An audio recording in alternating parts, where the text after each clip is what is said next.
running for governor of the state of Maine. It's quite an honor. Quite an honor, and thanks for coming by. This is Oh, it's good to be obviously bringing a step up for us here at WSKI to have.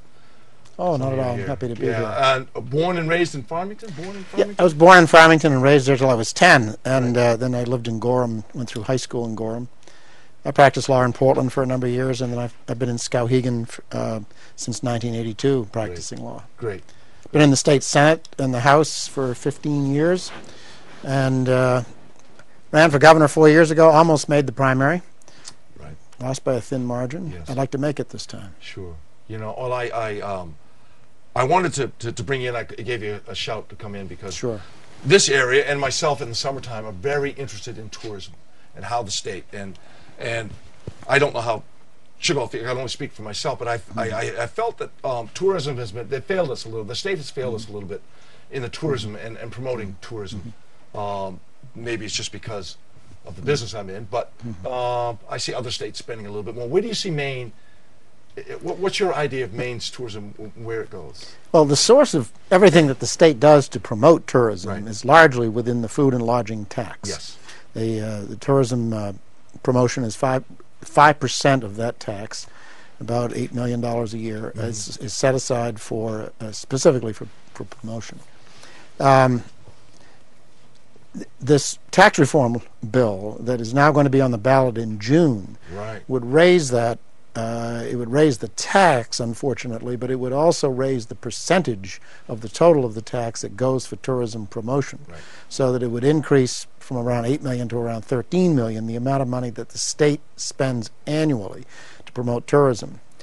I think there are other things, though, that the state needs to focus on.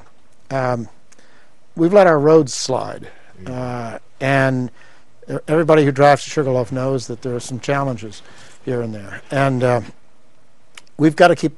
We as a state can't afford to we can't succeed in generating repeat business into this state unless we keep the highways up, and we've been falling down on that in the last 10 or 15 years.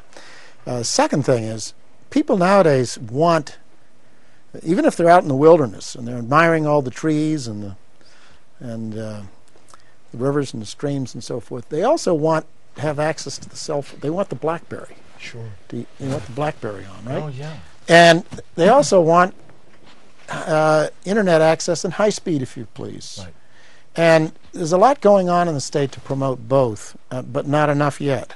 But the most encouraging thing recently was this award of $25 million in federal grant money, recovery funds, to build what's called the 3-ring binder, which will produce a system of fiber networks into some of the more rural parts of Maine. Very interesting. And then open up, feeding off that network. You can have short line runs of fiber or DSL into smaller towns and communities.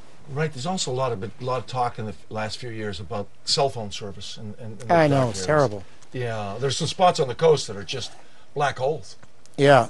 I mean, I don't know about you, but on my boat, I sort of give up. I used to use the radio all the time, Channel 16 and so on, but now I'd rather use the telephone if I can.